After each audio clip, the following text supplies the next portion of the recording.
अब आने वाले 5 सालों में आपको एक नई पिक्चर दिखाई देगी और कर्जा जो है वो कम से कम हो रहा है। हम पिछले जितनी भी सरकारों को देखें, उन सब सरकारों की तुलना में भारतीय जनता पार्टी में युवाओं को ज्यादा नौकरियां मिली हैं। और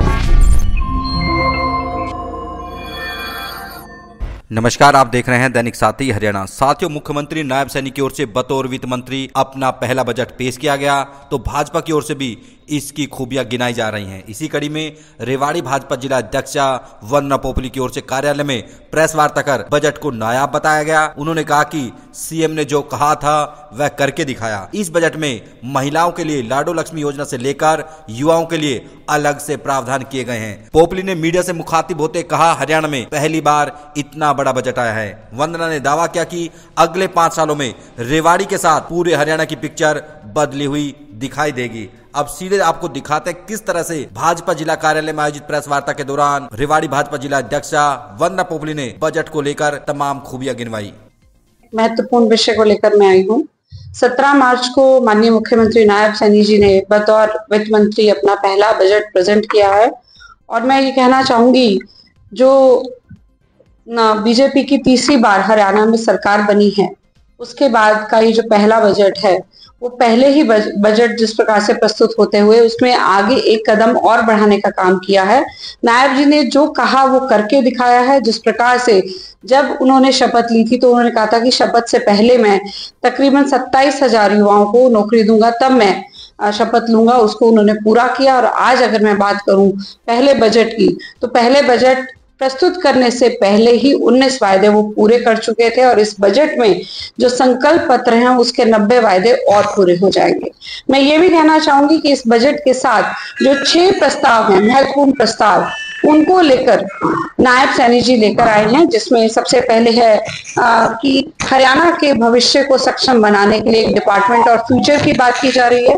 इसके अलावा हरियाणा में निवेश बढ़ाने के लिए, स्टार्टअप के रूप में निवेश बढ़ाने के लिए एक 2000 करोड़ का एक है।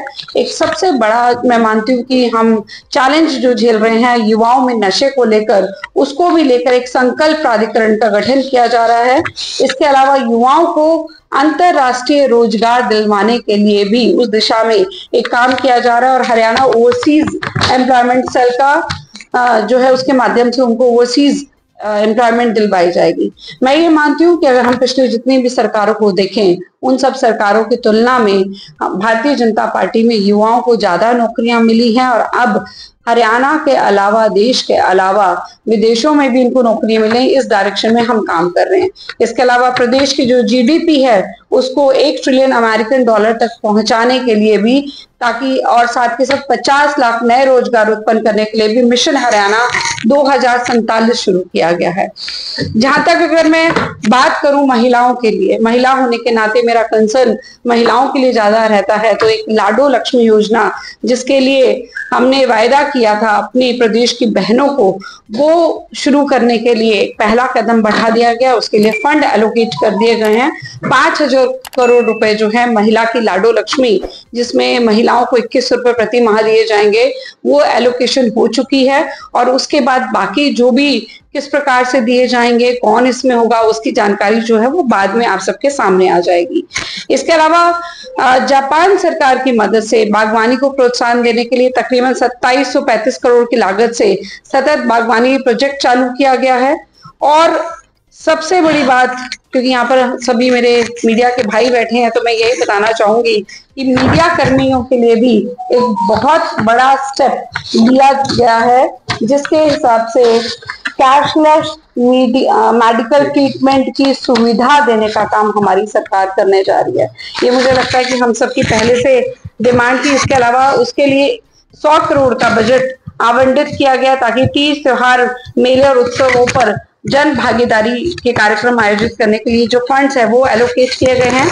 स्वच्छता की अगर मैं बात करूं तो स्वच्छता को भी लेकर 10,000 से अधिक जनसंख्या वाली ग्राम पंचायतों को हॉपर, डीपर, डंपर, यानी कि जो कूड़ा कलेक्शन के जो व्हीकल्स होते हैं वो उनको प्रोवाइड किए जाएंगे। शहरों में व्यवस्था पहले से चल रही है कि हर एक शहर में, हर एक गली में ये व्हीकल जो है वो कूड़े को इकट्ठा करते हैं, गीला कूड़ा अलग और सूखा कूड़ा अलग। इस प्रकार से स्वच्छता को बढ़ावा देने का काम किया जा रहा है।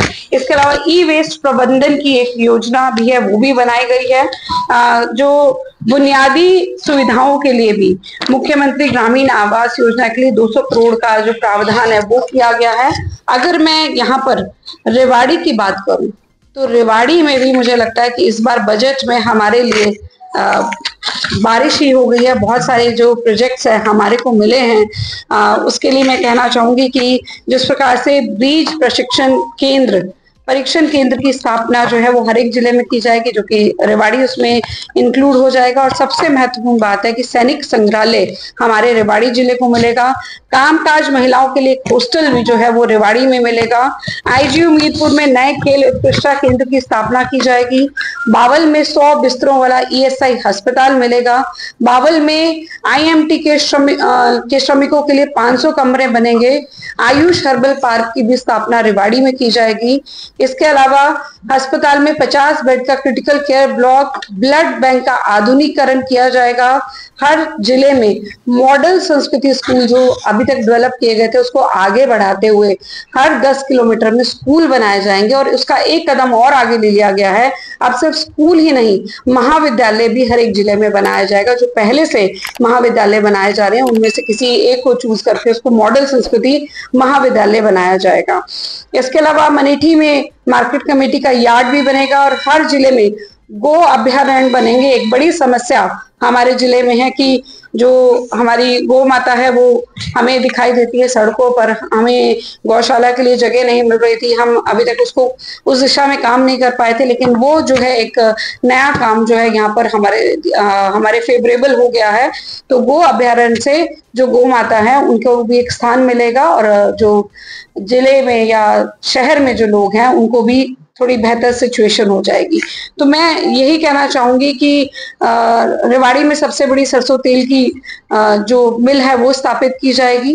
रोड्स के लिए अभी अभी मुख्यमंत्री जी ने पहले ही डिक्लेरेशन की है कि जितनी भी सड़कें हैं 6 महीने के अंदर अंदर जो टूटी हुई हैं उनको बना लिया जाए। पूरे हरियाणा में कोई ऐसी सड़क नहीं हो जो टूटी हुई हो। हमने देखा है बाहर वाले अगर एरिया की बात करें, जितने हाईवेज हैं बहुत अच्छे से डेवलप हो गए हैं, लेकिन कहीं पर जो सड़कें टूटी हुई हैं, यहाँ जहाँ पर पैच वर्क होना है या नई सड़कें बननी है, हम रेवाड़ी में भी देख रहे हैं कि किस प्रकार से काम लगातार चल रहा है।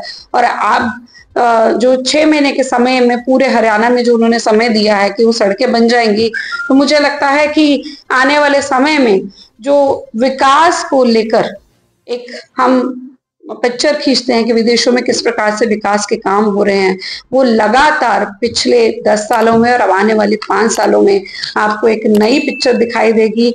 नए विकास के रास्ते आपको खुलते हुए दिखाई देंगे। ये जो बजट है ये हरियाणा में सबसे पहले इतना बड़ा बजट आया है और कर्जा जो है वो कम से कम हो रहा है, लोगों के विकास के लगातार काम हो रहे हैं। तो संज्ञान में आई हैं। और जब कॉलोनीज को रेगुलराइज करने की बात थी तो क्योंकि कॉलोनियां कट जाती हैं और वहां पे जो लोग रहने वाले होते हैं वो एक तरह से नर्क की जीवन जीते हैं, उनको बेसिक फैसिलिटी नहीं मिलती हैं, वहां पर पानी की कोई व्यवस्था नहीं होती है, सीवरेज की कोई व्यवस्था नहीं होती है। एक विषय जो है कहीं ना कहीं जानकारी में आया है, इसके बारे में जरूर ऊपर बात की जाएगी और अगर इस तरह की कोई कॉलोनीज कट रही हैं तो जरूर संज्ञान में लाया जाएगा इसको।